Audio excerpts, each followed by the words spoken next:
우리 가족은 남들이 부러워할 만큼 화목한 가정이었다. 10년 전 새어머니가 내 삶에 들어왔을 때 나는 사춘기에 반항심으로 가득 차 있었지만 새어머니는 그런 나를 친자식 이상으로 따뜻하게 보살펴 주셨다.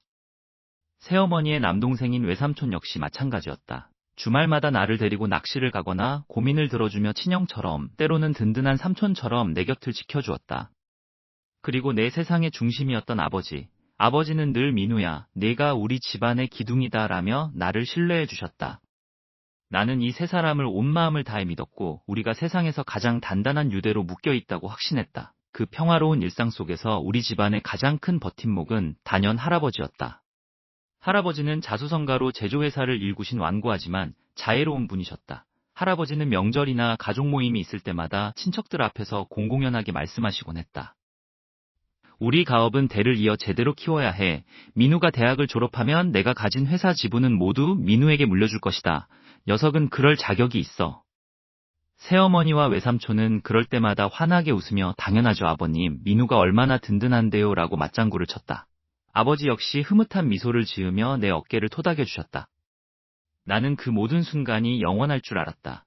할아버지의 유산이나 지분보다도 나를 향한 가족들의 변함없는 지지와 사랑이 그저 감사하고 행복할 뿐이었다. 그러던 어느 날 청천벽력 같은 소식이 전해졌다. 할아버지가 회사 집무실에서 갑작스러운 뇌졸중으로 쓰러지신 것이다. 병원으로 급히 달려갔을 때 할아버지는 이미 수많은 기계장치에 의존한 채 중환자실 침대에 누워 계셨다. 의사는 마음의 준비를 하라는 절망적인 진단을 내렸다. 그날 이후 병실은 슬픔으로 가득 찬 듯했다. 새어머니는 할아버지의 손을 잡고 연신 눈물을 훔치셨고 아버지는 침통한 표정으로 담배만 태우셨다. 외삼촌도 붉어진 눈시울로 내 어깨를 다독이며 민우야, 내가 힘을 내야 한다고 위로했다. 하지만 시간이 지날수록 무언가 이상했다. 슬픔으로 가득 차 있어야 할 병실 안의 공기가 어딘가 묘하게 흘러가기 시작한 것이다. 어느 날 밤 잠시 음료수를 사러 나갔다가 돌아오는 길이었다. 병실 문이 아주 미세하게 열려 있었고 그 틈 사이로 새어머니와 아버지가 나직하게 속삭이는 소리가 흘러나왔다. 평소의 애틋한 목소리가 아니었다. 낯설 정도로 차갑고 계산적인 어조였다. 여보, 변호사 채널은 확실하게 확보해 둔 거 맞죠? 노인네 숨 끊어지기 전에 서류는 완벽하게 정리해둬야 해요. 새어머니의 목소리였다. 걱정하지 마. 당신이 말한 대로 추진하고 있으니까. 민우한테는 절대 눈치채지 못하게 해. 아버지가 낮게 가라앉은 목소리로 대답했다. 나는 순간 귀를 의심했다. 서류? 눈치채지 못하게 하라니 잘못 들은 것이라 생각했다. 내가 가장 존경하는 아버지와 천사 같은 새어머니가 할아버지가 사경을 헤매는 이 와중에 다른 생각을 하고 있을 리 없다고 스스로를 다독이며 부정했다. 하지만 가슴속 깊은 곳에서 정체 모를 불안감이 피어오르는 것까지 막을 수는 없었다. 병실 안의 공기는 날이 갈수록 무거워졌고 나를 바라보는 가족들의 시선에는 슬픔 대신 알 수 없는 탐욕과 긴장감이 교차하는 듯했다. 내가 다가가면 급히 말을 멈추는 외삼촌의 태도도 서늘하기 짝이 없었다. 몇 달간의 지리멸렬한 투병 끝에 결국 할아버지는 차가운 인공호흡기 소리를 뒤로 한 채 마지막 숨을 거두셨다. 삐 소리를 내며 멈춰버린 심장박동 모니터. 병실 안은 순식간에 울음바다가 되었다. 나 역시 할아버지의 손을 붙잡고 오열했다. 바로 그 순간이었다. 눈물로 앞이 흐려진 내 어깨 위로 묵직한 손길이 느껴졌다. 외삼촌이었다. 울음을 멈추고 고개를 들자 외삼촌은 눈물을 흘리는 슬픈 유족의 얼굴이 아니었다. 그는 마치 오랫동안 기다려온 순간이 마침내 찾아왔다는 듯 입꼬리를 기괴하게 올리며 나를 향해 소름 끼치도록 차가운 미소를 짓고 있었다. 할아버지의 장례식은 잔인할 정도로 빠르게 끝이 났다. 평생을 일궈오신 회사의 임직원들과 조문객들로 장례식장은 인산인해를 이뤘지만 내 마음은 그저 텅 빈 공터 같았다. 영정사진 속 할아버지의 인자한 미소를 보며 나는 몇 번이고 눈물을 삼켰다. 민우야, 할아버지는 늘 너를 믿는다. 생전에 내 손을 꼭 잡고 하시던 말씀이 귓가를 맴돌았다. 할아버지는 늘 나와 단둘이 있을 때면 가업인 제조회사의 지분과 유산은 모두 나에게 물려주어 올바르게 이끌어가도록 하겠다고 공공연히 약속하셨다. 그것이 할아버지의 뜻이었고 나 역시 그 유지를 이어받아 회사를 멋지게 키워내고 싶었다. 하지만 장례 절차가 모두 끝나고 집으로 돌아온 직후부터 집안의 공기는 기묘할 정도로 차갑게 가라앉았다. 당연히 시작되어야 할 할아버지의 유산과 회사 지분에 대한 논의는커녕 집안 어디에서도 그에 대한 이야기는 나오지 않았다. 아니, 정확히 말하면 나만 철저하게 배제되어 있었다. 늘 나를 친아들처럼 따뜻하게 챙겨주던 새어머니는 장례식이 끝나자마자 눈빛부터 달라졌다. 나를 바라보는 시선에는 온기가 전혀 없었고 마치 귀찮은 불청객을 보는 듯한 차가움만 겉돌았다. 평소 서글서글하게 웃으며 나를 대하던 외삼촌 역시 내 눈을 피하며 바쁘게 전화를 돌릴 뿐이었다. 내가 슬그머니 회사 지분 이야기를 꺼내려 할 때마다 새어머니는 민우야, 지금은 할아버지를 보낸 슬픔을 추스를 때란다. 벌써부터 돈 이야기를 하는 건 예의가 아니지 않니? 라며 부드럽지만 단호하게 내 입을 막아버렸다. 그 이상한 위질감에 가슴이 답답해져 잠을 이루지 못하던 늦은 밤이었다. 목이 말라 물을 마시러 아래층으로 내려오던 나는 아버지가 쓰시는 서재 앞을 지나치게 되었다. 복도의 불은 모두 꺼져 있었지만 서재 문틈 사이로 얇은 불빛이 새어나오고 있었다. 그리고 그 문 너머로 낮게 속삭이는 목소리들이 들려왔다. 새어머니와 외삼촌, 그리고 아버지의 목소리였다. 여보, 인감증명서랑 이 서류들만 확실하게 처리되면 지분은 전부 우리 쪽으로 넘어오는 거 맞죠? 민우, 그 녀석이 눈치채기 전에 빨리 끝내야 해요. 새어머니의 목소리였다. 낮 동안의 슬픈 표정은 온데간데 없이 지독할 정도로 냉정하고 치밀한 어조였다. 누님, 걱정 마세요. 법무법인 쪽에는 이미 손을 써뒀으니까요. 매형만 여기서 확실하게 서명해 주시면 됩니다. 외삼촌의 목소리가 뒤를 이었다. 나는 귀를 의심했다. 서류? 지분? 지금 내 가족들이 문을 잠근 채 은밀하게 모여서 무슨 짓을 꾸미고 있는 거지? 심장이 미친 듯이 뛰기 시작했다. 배신감과 두려움이 한꺼번에 밀려와 손끝이 덜덜 떨렸다. 나는 참지 못하고 서재 문고리를 잡고 거칠게 돌렸다. 딸깍거리는 소리만 날 뿐 문은 안에서 단단히 잠겨 있었다. 아버지, 어머니, 안에서 지금 뭐 하시는 거예요? 문 좀 열어보세요. 내가 문을 두드리며 소리치자 순간 안에서의 대화가 딱 끊기며 불길한 침묵이 감돌았다. 이윽고 거친 발소리가 들리더니 문이 벌컥 열렸다. 문 앞에 선 사람은 아버지였다. 평소에 인자한 아버지가 아니었다. 아버지는 붉게 충혈된 눈으로 나를 무섭게 노려보며 벼락같이 화를 냈다. 너 지금 여기가 어디라고 와서 행패냐? 밤이 깊었으면 네 방에 들어가서 잠이나 잘 것이지 왜 남의 서재 앞을 기웃거려? 당장 내 방으로 올라가. 버릇없이 어디서 소리를 질러. 아버지의 서슬퍼런 호통에 나는 아무 말도 하지 못한 채 뒤로 물러설 수밖에 없었다.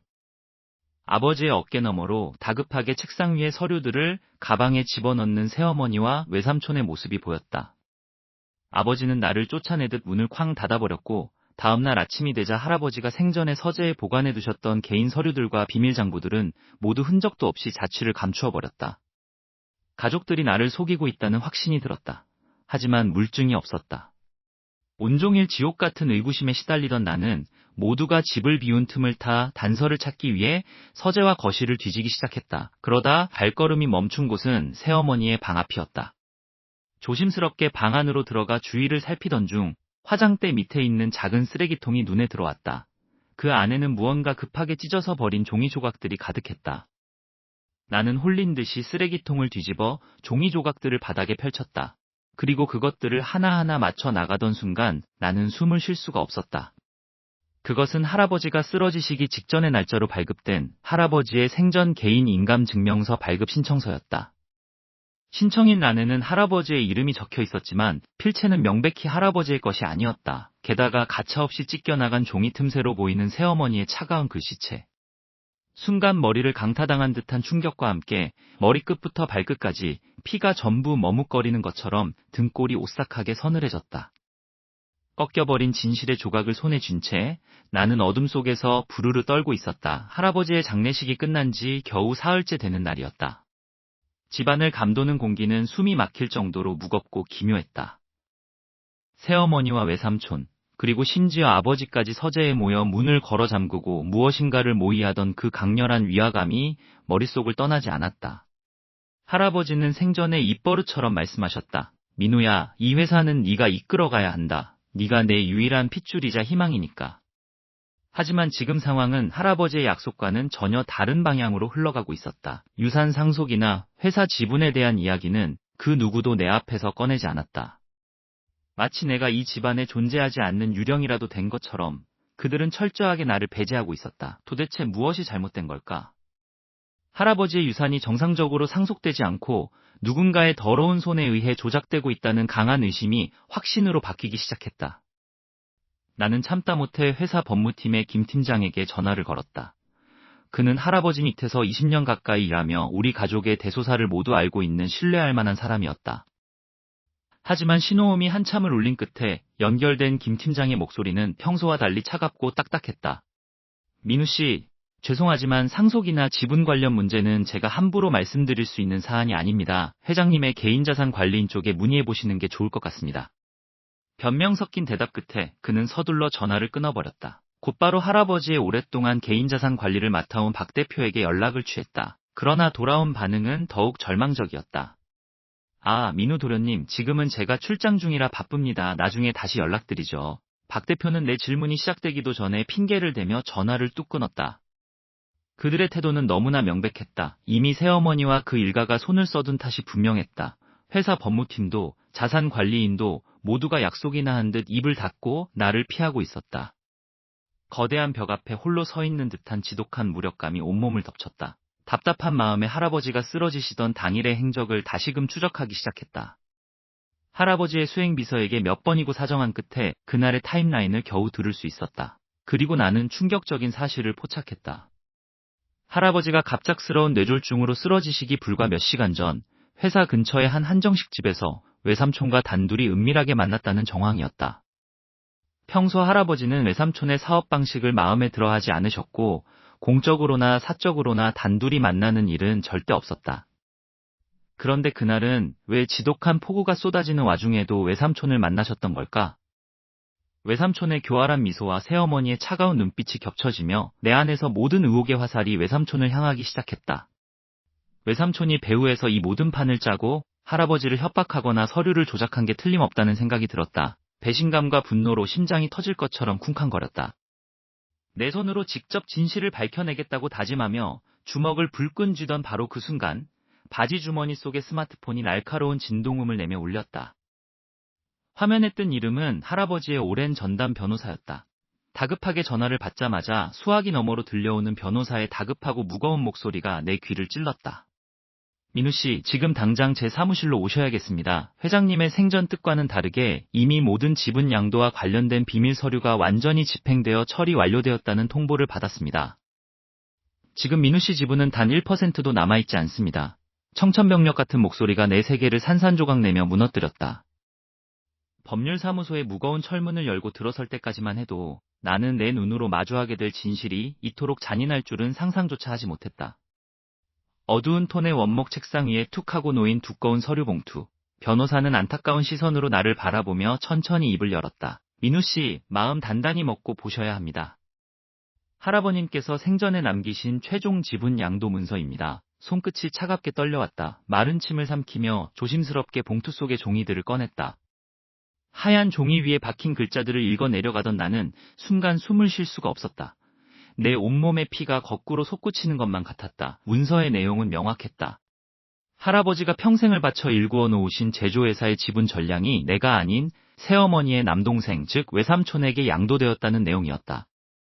내 눈이 잘못된 게 아닐까 싶어 몇 번이고 눈을 비비고 다시 보았지만 글자는 변하지 않았다. 수십억, 아니 수백억에 달하는 할아버지의 지분이 전부 외삼촌의 이름 석자 뒤로 넘어가 있었다. 이럴 리가 없어요. 할아버지는 항상 이 회사를 저에게 물려주겠다고 말씀하셨단 말입니다. 이건 조작된 게 분명해요. 나도 모르게 변호사 앞에서 소리를 질렀다. 하지만 변호사는 무거운 한숨을 내쉬며 고개를 저었다. 저도 믿기 힘들었지만 문서 하단을 보십시오. 법적으로 아무런 하자가 없습니다. 변호사의 손가락이 가리킨 곳을 본 순간 나는 심장이 쿵 내려앉았다. 문서의 맨 밑바닥에는 할아버지의 친필 서명과 함께 평소 할아버지가 찍으시던 붉은색 지장이 아주 선명하고 완벽하게 찍혀 있었다. 위조라고 반박하기에는 너무나도 정교하고 확실한 할아버지의 흔적이었다. 머릿속이 하얘지며 삐 하는 이명이 들려왔다. 기억을 더듬어 보았다. 할아버지가 갑작스러운 뇌졸중으로 쓰러지시기 직전 외삼촌은 병실을 자주 드나들며 할아버지와 단둘이 시간을 보내곤 했다. 그때였다. 의식이 흐릿하고 거동이 불편하셨던 할아버지의 법적 허점을 이용한 것이 분명했다. 할아버지가 정신이 온전치 못하셨을 때 혹은 강압적인 상황에서 손을 억지로 쥐고 지장을 찍게 만든 게 틀림없다는 확신이 들었다. 더러운 인간들. 감히 할아버지를 가지고 이런 짓을 해? 가슴속 깊은 곳에서 뜨거운 분노가 들끓었다. 10년 동안 우리 가족을 위해 헌신하는 척, 천사 같은 얼굴을 하고 있던 새어머니와 온순한 척 뒤에서 칼을 갈고 있던 외삼촌의 얼굴이 겹쳐 보였다. 철저하게 계획된 연극이었다. 그들은 할아버지의 투병을 슬퍼한 것이 아니라 오직 이 재산을 통째로 가로챌 기회만을 노리고 있었던 것이다. 손에 쥔 서류가 구겨질 정도로 힘을 주었다. 이 배신감과 모멸감을 어떻게 갚아주어야 할지 눈앞이 분노로 붉게 물들었다. 당장이라도 집으로 달려가 그 인간들의 덜미를 잡고 소리를 지르고 싶었다. 뺨을 타고 분노의 눈물이 흘러내렸다. 할아버지가 평생을 바쳐 만든 회사가, 그리고 나에게 주시려던 그 소중한 유산이 저런 탐욕스러운 인간들의 손에 넘어갔다는 사실을 도저히 용납할 수가 없었다. 나는 흐려지는 시야를 간신히 붙잡으며 혹시나 다른 허점이 없을지 서류를 한 장 한 장 떨리는 손으로 뒤넘기기 시작했다. 어떻게든 이 문서가 무효라는 증거를 찾아내야만 했다. 억울함과 분노로 숨을 거칠게 몰아쉬며 서류의 맨 뒷장까지 넘겼을 때였다. 내 시선은 자연스럽게 문서 뒤편에 첨부된 위임장으로 향했다. 할아버지를 대신해 이 모든 지분 양도 절차를 진행한 대리인의 서명란이 있었다. 외삼촌의 단독 범행이라고 생각하며 그 이름을 확인하려던 순간 내 심장은 그대로 멎어버리는 것 같았다. 하지만 문서 뒤편에 첨부된 위임장의 작성 대리인 서명란에서 도저히 믿을 수 없는 사람의 흔적을 발견한다. 민우는 떨리는 손으로 서류 봉투를 움켜쥐었다. 손끝에서부터 시작된 분노가 온몸의 피를 거꾸로 솟구치게 만드는 것 같았다. 10년이다. 무려 10년 동안 새어머니와 그 가족들을 진짜 내 피부치처럼 믿고 따랐다. 하지만 그 결과가 고작 이것이라니. 할아버지의 평생이 담긴 회사 지분이 손가락 하나 까딱하지 않던 외삼촌의 손으로 전부 넘어갔다는 사실을 도저히 받아들일 수 없었다. 나는 그 길로 외삼촌의 사무실로 들이닥쳤다. 문을 거칠게 열고 들어가자 외삼촌은 느긋하게 소파에 기대어 커피를 마시고 있었다. 그 뻔뻔한 얼굴을 보는 순간 이성이 끊어지는 것 같았다. 외삼촌, 이게 대체 무슨 짓입니까? 이 서류들 전부 다 위조된 거잖아요. 할아버지가 정신도 온전치 못하실 때 도대체 무슨 짓을 꾸민 겁니까? 당장 원래대로 돌려놓으세요. 저 지금 당장 소송 제기할 겁니다. 법대로 다 밝혀낼 거라고요. 내가 목청을 높여 소리치자 외삼촌은 눈썹 하나 까딱하지 않고 찻잔을 내려놓았다. 그러더니 오히려 헛웃음을 치며 나를 한심하다는 듯이 바라보았다. 민우야, 내가 아직 세상 물정을 몰라도 한참 모르는구나. 위조라니. 이 서류에 찍힌 할아버지의 지장과 서명, 법적 공증까지 완벽하게 끝난 합법적인 절차야. 네가 법원에 가서 아무리 소리를 질러봐도 달라질 건 없다. 네가 뭘 할 수 있는데. 그의 목소리에는 일말의 죄책감도 없었다. 도리어 나를 비웃는 그 태도에 숨이 턱 막혔다. 그때 집무실 안쪽 문이 열리며 새어머니가 걸어 나왔다. 그녀는 이미 다 알고 있었다는 듯 차가운 눈빛으로 나를 쏘아보았다. 민우, 너 정말 배은망덕하구나. 우리가 지난 10년 동안 너를 어떻게 키웠는데 감히 외삼촌에게 와서 이렇게 행패를 부려. 할아버님께서도 생전에 내 그 철없는 모습을 보시고 마음을 바꾸신 거야. 회사를 너처럼 미숙한 애한테 맡길 수 없어서 외삼촌에게 양도하신 거라고. 하늘에 계신 할아버님을 모욕하지 말고 당장 나가라. 새어머니의 날카로운 목소리가 귀를 찔렀다. 배은망덕이라니. 할아버지의 재산을 통째로 가로챈 도둑들이 나를 배은망덕한 자식으로 몰아세우고 있었다.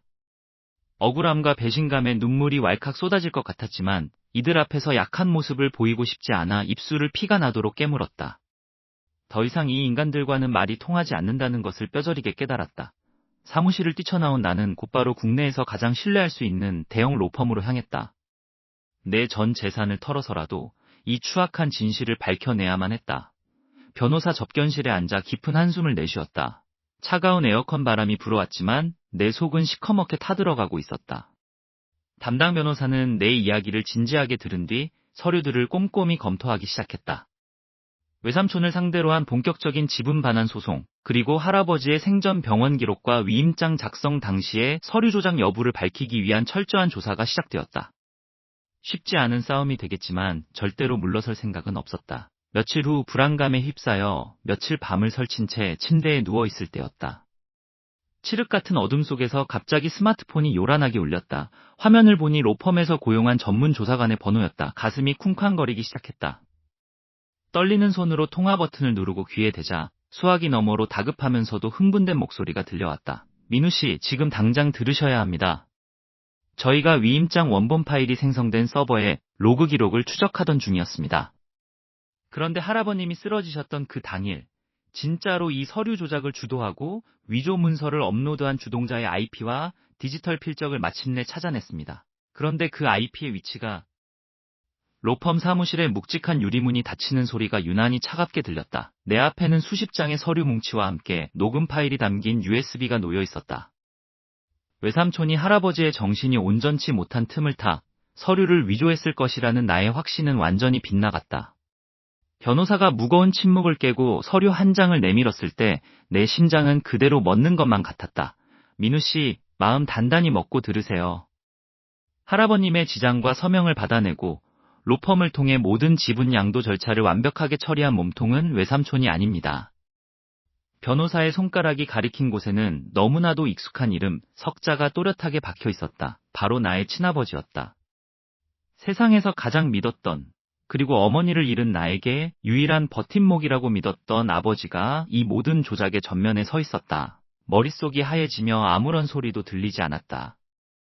손이 미친 듯이 떨려 서류를 제대로 줄 수조차 없었다. 아버지는 새어머니의 정교하고 잔인한 가스라이팅에 영혼까지 잠식당해 있었던 것이다. 새어머니는 오랜 시간 동안 아버지를 조종하며 민우에게 지분이 가면 우리 가족은 다 길거리에 나앉는다. 당신 남동생과 내가 회사를 키워야 당신 면이 선다라며 아버지의 눈과 귀를 가렸다. 아버지는 그 독약 같은 말들에 완전히 속아 넘어가 친아들인 나를 철저히 배제하고 새어머니 가족에게 모든 것을 넘겨주기 위해 직접 사냥개처럼 움직인 것이었다. 이게 정말 우리 아버지가 한 짓이라고요? 말도 안 돼. 그럴 리가 없잖아요. 내가 비명을 지르듯 소리치자 변호사는 안타까운 눈빛으로 나를 바라보며 노트북의 재생 버튼을 눌렀다. 스피커를 통해 흘러나오는 목소리는 의심할 여지 없는 나의 아버지였다. 새어머니의 은밀한 방에서 녹음된 듯한 그 음성은 내 모든 세계를 산산조각 내기에 충분했다. 여보, 이제 다 끝났어. 영감탱이 숨이 붙어 있을 때 서명 받아내느라 얼마나 식은땀을 흘렸는지 몰라. 민우 그 녀석은 아무것도 모르고 외삼촌만 의심하고 있더라고. 멍청한 녀석, 지 핏줄이 자기를 버렸을 거라곤 꿈에도 상상 못하겠지. 이제 이 회사는 온전히 당신과 우리 처남 거야. 민우 녀석한테는 단 한 푼도 갈 일 없으니 걱정하지 마. 그 뒤로 이어지는 새어머니와 외삼촌, 그리고 나의 친아버지가 함께 터뜨리는 비열하고 승리에 찬 웃음소리가 사무실 안을 가득 채웠다. 돈 때문에, 그리고 그 사악한 여자 때문에 친자식을 쓰레기처럼 버리고 괴물이 되어버린 아버지. 그 녹취록 속 잔인한 미소 소리를 듣는 순간 내 안에서 무언가 무참히 부서져 내렸다. 내 세계는 그 자리에서 완전히 지옥으로 변해버렸다. 아버지, 제발 말씀 좀 해보세요. 어떻게 아버지가 저한테 이럴 수 있으세요? 할아버지가 저한테 남기신 유산이잖아요. 그걸 어떻게 새어머니랑 외삼촌한테 통째로 넘겨줄 수가 있냐고요. 나는 아버지를 붙잡고 피를 토하듯 절규했다. 눈물이 앞을 가려 아버지의 얼굴이 흐릿하게 번져갔다. 내 온몸은 배신감과 슬픔으로 사정없이 떨리고 있었다. 세상이 무너진다는 게 어떤 기분인지 온몸의 감각이 뼈저리게 말해주고 있었다. 하지만 내 눈앞에선 아버지는 내가 알던 다정한 아버지가 아니었다. 아버지의 눈빛은 마치 낯선 타인을 보는 것처럼 지독하리만큼 차갑고 냉정했다. 아버지는 내 손을 거칠게 뿌리치며 싸늘하게 한마디를 뱉었다. 그만해라. 다 너를 위해서, 그리고 우리 가족을 위해서 내가 직접 내린 결정이다. 어디서 감히 버릇없이 소리를 지르고 난리냐. 네 새어머니와 외삼촌이 아니었다면 이 회사가 온전했을 것 같아? 네 욕심 때문에 집안을 풍비박산낼 작정이냐? 이미 새어머니의 정교한 가스라이팅에 뇌까지 지배당한 아버지는 완벽한 꼭두각시가 되어 있었다. 친아들의 피 맺힌 절규보다 그들의 감언이설이 아버지에게는 절대적인 진실이었던 것이다. 내가 대성통곡을 하며 무릎을 꿇어도 아버지는 차갑게 외면한 채 서재 문을 쾅 닫고 들어가 버렸다. 그 순간 거실 저편에서 기다렸다는 듯 새어머니와 외삼촌이 비열한 미소를 지으며 걸어 나왔다. 집안에 모여있던 일가 친척들과 가문 어른들 앞이었다. 새어머니는 갑자기 세상에서 가장 억울하고 상처받은 표정으로 안면 몰수하더니 눈물을 훔치는 신용을 하며 목소리를 높였다. 아이고, 동네 사람들 이것 좀 보세요. 민우 저 녀석이 결국 돈에 눈이 멀어서 지 친아버지를 모함하고 다녀요. 할아버지가 돌아가시자마자 유산 독차지하겠다고 눈이 뒤집혀서는 엄연히 합법적으로 진행된 일을 가지고 조작이니 뭐니 하면서 아버지를 가해자로 몰아세우다니. 저런 천하의 불효자식이 어디 있습니까? 우리가 지난 10년 동안 저를 친자식처럼 어떻게 키웠는데 이렇게 은혜를 원수로 갚다니요. 외삼촌 역시 언론사에 전화를 돌리는 신용을 하며 친척들 앞에서 쐐기를 박았다. 민우야, 네가 아무리 할아버지 지분에 미쳤어도 선은 넘지 말았어야지. 회사 임원진들과 주주들한테까지 허위 사실을 유포해서 회사 이미지를 이 지경으로 갉아먹어? 가뜩이나 할아버지께서 돌아가셔서 회사 안팎으로 힘든 시기에 네 개인적인 탐욕 때문에 온 집안을 망치려고 작정을 했구나. 친척들의 따가운 시선이 일제히 나에게 꽂혔다. 방금 전까지 나를 위로하던 삼촌들과 고모들의 눈빛이 순식간에 경멸과 비난으로 가득 찼다. 웅성거리는 수군거림이 거실을 가득 채웠다. 쯧쯧, 사람이 돈 앞에 장사 없다더니 정말 무섭네. 지 아버지를 저렇게 몰아세우다니 완전히 눈이 돌아갔구먼. 순식간이었다. 나는 한순간에 사랑하는 가족을 모두 잃었고 돈에 미쳐 친아버지를 고발하려는 탐욕스럽고 배은망덕한 불효자가 되어 있었다. 진실은 철저히 묻힌 채 그들이 짜놓은 완벽한 프레임 속에 갇혀온 세상으로부터 손가락질을 당하는 비참한 처지로 추락했다. 가슴이 턱 막히고 숨이 쉬어지지 않았다. 다음 날 겨우 정신을 부여잡고 출근한 회사의 분위기는 더욱 최악이었다. 할아버지의 손자로 그리고 차기 경영자로 나를 따르던 회사 임원진들마저 이미 새어머니 일가에게 매수되었거나 언론 플레이에 속아 나를 철저하게 외면했다. 내가 인사를 건네도 고개를 돌렸고 결제 서류를 들고 찾아가도 문전박대를 당했다. 그때 외삼촌이 내 사무실 문을 거칠게 열고 들어왔다. 그의 손에는 서류 한 장이 들려 있었다. 외삼촌은 비웃음이 가득한 얼굴로 내 책상 위에 그 서류를 탁 던졌다. 민우야, 이제 네가 이 회사와 이 집안에서 발붙일 곳은 없다. 임원진들도 전부 동의했어. 더 이상 불효 자식놈 때문에 회사 평판이 떨어지는 걸 두고 볼 수 없거든. 자, 이거 읽어보고 당장 내 짐 싸서 이 회사와 집에서 나가라. 내 눈앞에 떨어진 서류의 맨 위에는 굵은 글씨로 퇴거 명령서라고 적혀 있었다. 내 모든 삶의 기반이 송두리째 짓밟혀 쫓겨나기 직전의 절망적인 순간이었다. 심장이 터질 것 같이 쿵쾅거렸다. 눈앞이 흐려지고 온몸에 피가 역류하는 기분이었지만 나는 주먹을 피가 날 정도로 꽉 쥐었다. 오늘마저 무너지면 할아버지의 평생이 담긴 이 회사는 물론 내 인생도 영원히 어둠 속으로 처박힐 터였다. 저 화려한 주주총회장 문 너머에서는 나를 불효자식으로 몰아세운 새어머니와 그녀의 꼭두각시가 되어 친아들을 짓밟은 아버지가 승리의 미소를 짓고 있을 것이다. 이대로 끝내진 않아. 절대로. 숨을 크게 들이마시고 문을 거칠게 밀어젖혔다. 육중한 문이 열리며 수많은 주주들과 친척들의 시선이 일제히 나에게 쏠렸다. 단상 위에서 지분 승계를 발표하던 아버지가 굳은 표정으로 나를 바라보았고 그 옆에 앉아있던 새어머니의 얼굴에는 순식간에 경멸과 당혹감이 스쳐 지나갔다. 장내는 순식간에 물을 끼얹은 듯 조용해졌다가 이내 웅성거림으로 가득 찼다. 민우야, 네가 여기가 어디라고 감히 들어와? 당장 나가지 못해? 아버지가 단상을 내리치며 호통을 쳤다. 그 목소리에는 권위 대신 깊은 불안감이 서려 있었다.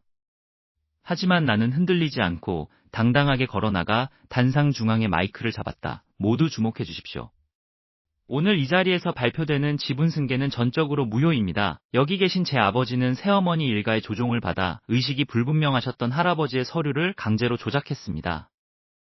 내 외침에 주주총회장은 순식간에 발칵 뒤집혔다. 새어머니는 자리에서 벌떡 일어나 소리를 질렀다. 저 미친놈이 드디어 미쳤구나. 할아버지 유산에 눈이 멀어 친아버지를 모함하더니 이제는 공석에서 대놓고 거짓말을 해? 경비원들 당장 저 녀석 안 끌어내고 뭐해요? 거짓말인지 아닌지는 이걸 보고 판단하십시오. 나는 미리 준비해온 대형 스크린에 로펌의 정밀 조사 자료와 감정서를 띄웠다. 할아버지가 쓰러지셨던 당일의 병원 기록, 그리고 아버지가 새어머니의 외삼촌과 함께 할아버지의 인감과 지장을 위조하기 위해 사설업체와 접촉한 금융거래 내역이 선명하게 나타났다. 그리고 장내의 대형 스피커를 통해 녹음 파일이 흘러나왔다. 민우한테는 절대 알리지 마요. 영감탱이 숨어있는 주식 다 찾아내서 우리 쪽으로 돌려놓을 테니까 당신은 민우가 눈치 못 채게 법무팀만 잘 단속해. 새어머니의 앙칼진 목소리와 뒤이어 들려오는 아버지의 굴종적인 대답이 온 장내에 울려 퍼졌다. 친척들과 주주들은 경악을 금치 못하며 웅성거렸고 몇몇은 자리에서 일어나 아버지에게 삿대질을 하기 시작했다. 아버지는 얼굴이 불거락 푸르락해진 채 어버버하며 말을 잇지 못했고 새어머니는 미친 사람처럼 악을 쓰기 시작했다. 이거 다 조작이야. 저 녀석이 돈에 미쳐서 로펌이랑 짜고 가짜 서류를 만든 거라고요. 당신 말 좀 해봐요. 저 악마 같은 놈이 우리를 모함하잖아. 서로를 향한 고성과 비난이 엉키며 회의장은 통제불능의 아수라장으로 변해갔다. 아버지는 나를 죽일 듯이 노려보며 멱살을 잡으려 다가왔고 새어머니는 서류를 찢어발기며 비명을 질렀다. 진실과 거짓, 배신과 분노가 뒤엉켜 폭로전이 그야말로 최악의 정점에 달한 바로 그 순간이었다. 회의장의 육중한 뒷문이 다시 한번 거칠게 열렸다. 모두의 시선이 그곳으로 향했다. 정장을 입은 엄숙한 표정의 사내들이 서류 가방을 든 채 걸어 들어왔고 그 맨 앞에는 법원에서 파견된 최종 의결권 검증관이 서 있었다. 그의 손에는 방금 전 결정된 법원의 지분 집행정지 가처분 신청 결과서가 들려 있었다. 법정 공방의 막이 오르자마자 장내는 그야말로 아수라장이 되었다. 내가 주주총회장에 들이밀었던 녹취록과 로펌의 조사 자료가 스크린에 띄워지자 객석에 앉아있던 주주들과 친척들 사이에서 웅성거리는 소리가 걷잡을 수 없이 커졌다. 몇몇은 믿을 수 없다는 듯 탄식을 내뱉었고 몇몇은 날카로운 눈빛으로 단상 위를 쏘아보았다. 사방에서 터져나오는 수군거림과 카메라 셔터 소리가 내 귀를 먹먹하게 파고들었다. 하지만 그 혼돈의 한복판에서 정작 내 심장을 가장 잔인하게 난도질한 것은 따로 있었다. 단상 위에 선 아버지는 당황한 기색이 역력하면서도 끝까지 새어머니의 손을 놓지 않았다. 오히려 그 손을 더 꽉 쥐어 잡으며 나를 향해 매서운 눈빛을 쏘아보냈다. 그 눈빛에는 자식을 향한 미안함이나 일말의 죄책감 따위는 전혀 없었다. 오직 자신의 치부를 들킨 것에 대한 분노, 그리고 새어머니의 뜻을 거스른 친아들을 향한 지독한 증오만이 서려 있을 뿐이었다. 내가 감히 여기가 어디라고 와서 이딴 조작된 쓰레기를 내미는 거냐? 당장 이 불효자식을 밖으로 끌어내. 아버지는 핏대를 세우며 내게 고함을 질렀다. 그 목소리가 마이크를 타고 온 사방에 울려 퍼질 때마다 내 가슴은 덜컥 내려앉았다. 돈과 그 악독한 가스라이팅에 눈이 멀어 결국 친자식의 목에 칼을 겨누는 아버지를 보며 내 안에 무언가가 완전히 부서져 내렸다. 피를 나눈 아버지가 나를 철저히 버렸다는 그 차가운 현실이 뼛속까지 시려왔다. 그 아버지 의등 뒤에서 새어머니는 여전히 비열하고 섬뜩한 미소를 짓고 있었다. 입으로는 민우야, 내가 어떻게 우리한테 이럴 수 있니? 라며 가식적인 눈물을 훔치는 척했지만 나를 바라보는 그 뱀같은 눈동자는 승리를 확신하는 듯 오만하게 빛나고 있었다. 그 옆에 선 남동생 역시 형인 나를 비웃으며 비아냥거리는 태도로 일관했다. 그들의 그 추악하고 탐욕스러운 얼굴들을 마주하는 순간 목구멍 깊은 곳에서 뜨거운 서글픔과 밀려오는 구역질을 참을 수가 없었다. 내가 믿었던 가족, 내가 지키려 했던 모든 평화가 통째로 날아가 버린 이 전쟁터에서 나는 철저하게 혼자였다. 저 거대한 권력과 끝없는 탐욕에 맞서 과연 내가 무엇을 더 할 수 있을까? 온몸의 힘이 다 빠져나가고 시야가 흐려졌다. 심장이 터질 것처럼 가쁘게 뛰어 숨을 쉬기조차 힘들었다. 피비린내 나는 이 싸움의 기로에 선 지금 나는 거친 숨을 몰아쉬며 속으로 묻고 또 물었다. 전 이제 어떻게 해야 할까요? 정말 이대로 모든 것을 포기해야 할까요?